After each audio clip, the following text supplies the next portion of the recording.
मंडळांच्या लेखांबद्दल पण बोलायचं आहे आणि न्यायाधीश म्हटलं की काही अप्रिय पण बोलावं लागतं. ते ठाण्याबद्दल मला काही अप्रिय पण बोलायचं आहे. सर्वप्रथम म्हणजे ठाणे वैभवबद्दल. माझा जन्म ठाण्यात झाला, मी ठाण्यातच वाढलो.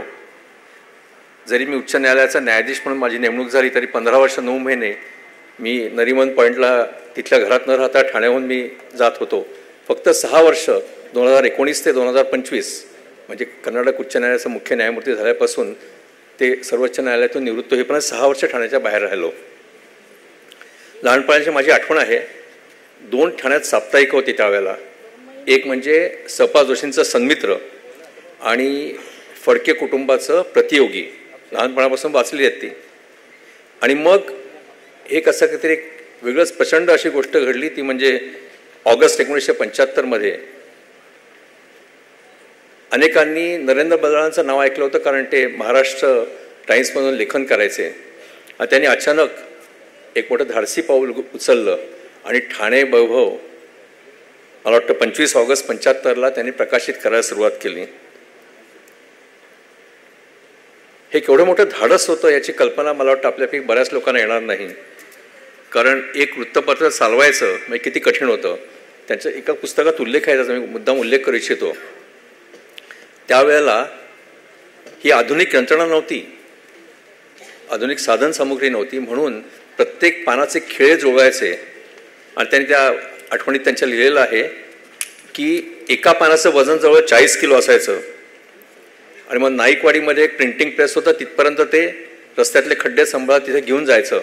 असं रोजचा त्यांचं अतिशय कष्टमय अशी ही प्रक्रिया होती त्यावेळेची.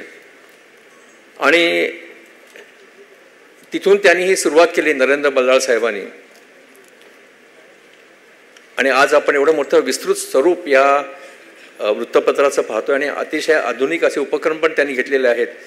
22 त्यांनी सप्लिमेंट प्रसिद्ध करतात. पण मला सर्वात आज जास्ती बोलायचं इथे ते म्हणजे ह्या पॉइंट ब्लँक पुस्तकासंबंधी. मिलिंद बजाळांनी मला त्यातली 2 पुस्तकं वाचायला दिली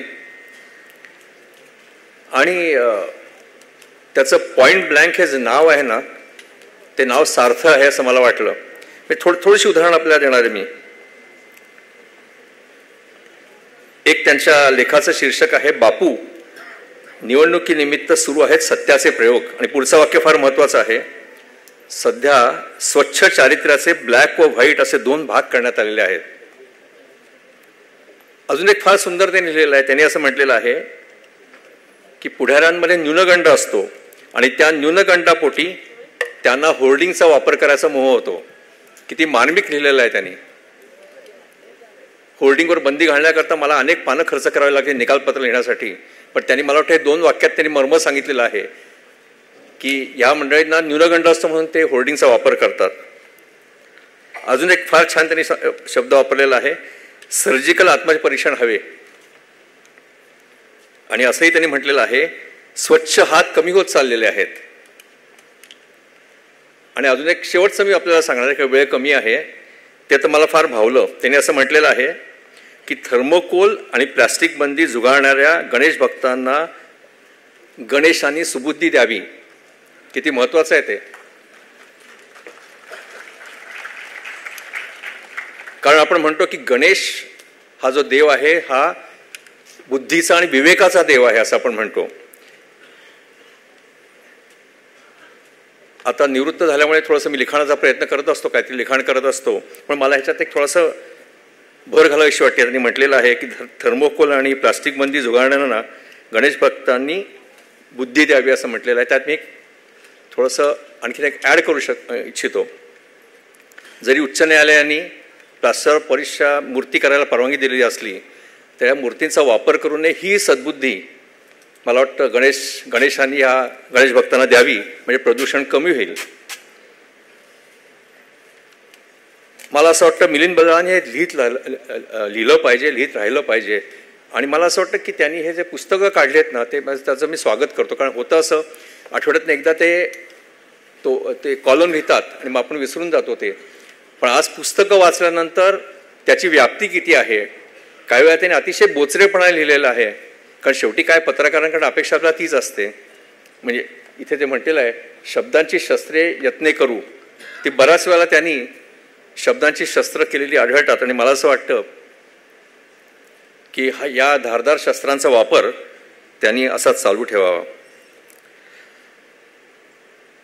आम्ही लहानपणी ऐकायचो की नरेंद्र बल्लाळ हे सिरंग सहनिवासाचे रहिवासी आहेत. आणि त्यानंतर आज मी विचार करत असताना मला असं लक्षात आलं की त्या काळामध्ये सिरंग सहनिवासामध्ये अनेक सांस्कृतिक आणि इतर सर्व आघाड्यांवरती मोठं काम करणाऱ्या ठाण्यातल्या व्यक्ती ते राहत होत्या. आता थोडंसं मी ठाणे शहराबद्दल म्हणणार आहे, कारण ठाणे वैभव म्हटलं की ठाणे शहराबद्दल बोललं पाहिजे.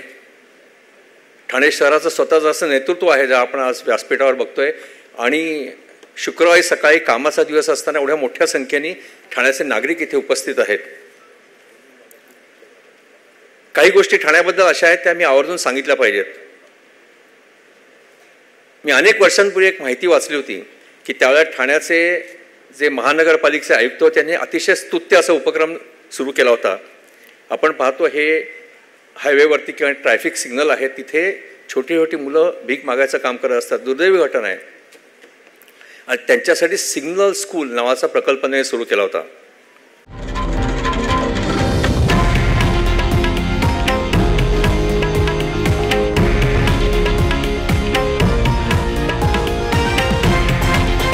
हे आहे देशातील नंबर 1 न्यूज नेटवर्क आणि आपण पाहत आहात TV9 मराठी, एकमेव.